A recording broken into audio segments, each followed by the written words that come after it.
யாழ்ப்பாணம் மாவட்டத்திலே கடந்த நவம்பர் மாதம் 18ஆம் தேதி முதல் இன்று வரையான 2 வார காலப்பகுதியிலே 697.4 மில்லிமீட்டர் மழை வீழ்ச்சி பதிவு செய்யப்பட்டிருக்கின்றது.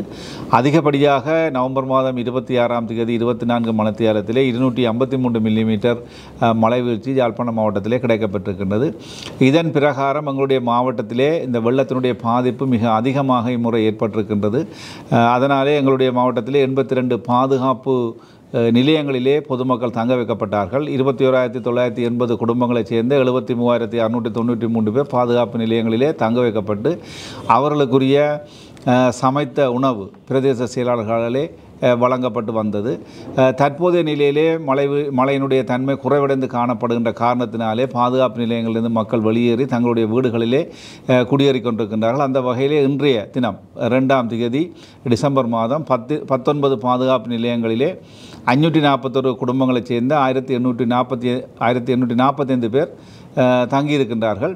இவர்களும் படிப்படியாக தங்களுடைய வீட்டிலே வெள்ளம் வடிந்தோடுகின்ற நிலைமையை கருத்திலே கொண்டு அவர்களும் மீண்டும் தங்களுடைய வீடுகளை நோக்கி சென்று கொண்டிருக்கின்றார்கள்.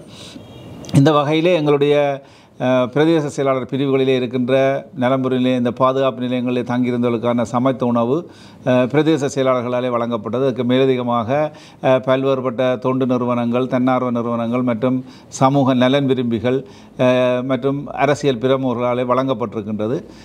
இதன் மூலம் பொதுமக்கள் தங்களுடைய அந்த பாதுகாப்பான நிலைமையிலே தங்க வைக்கப்பட்டிருக்கின்றார்கள். இன்றைய தினம் எங்களுடைய இந்த அமைச்சிலிருந்து நாங்கள் அமைச்சுக்கு கோரிக்கை முன்வைத்திருக்கின்றோம். இந்த பொதுமக்களுக்கான நிவாரண வளங்களை மேற்கொள்வதற்காக 38 மில்லியன் ரூபாவை கோரி எங்களுடைய கோரிக்கையை முன்வைத்திருக்கின்றோம். இதேவேளை எங்களுக்கு 11 மில்லியன் ரூபாய் ஏற்கனவே நிதி ஒதுக்கீடு கிடைக்கப்பட்டிருக்கின்றது. அந்த நிதி ஒதுக்கீடு பிரதேச செயலாளர்களுக்கு சமைத்த உணவு வழங்குவதற்காக வழங்கப்பட்டிருக்கின்றது. ஆகவே இந்த தற்போதைய நிலையிலே இனி பொதுமக்கள் தங்களுடைய வீடுகளை நோக்கி செல்லுகின்ற போது சுகாதார ரீதியான பல்வேறுபட்ட நெருக்கடிகளுக்கு முகம் கொடுக்க வேண்டியிருக்கும்.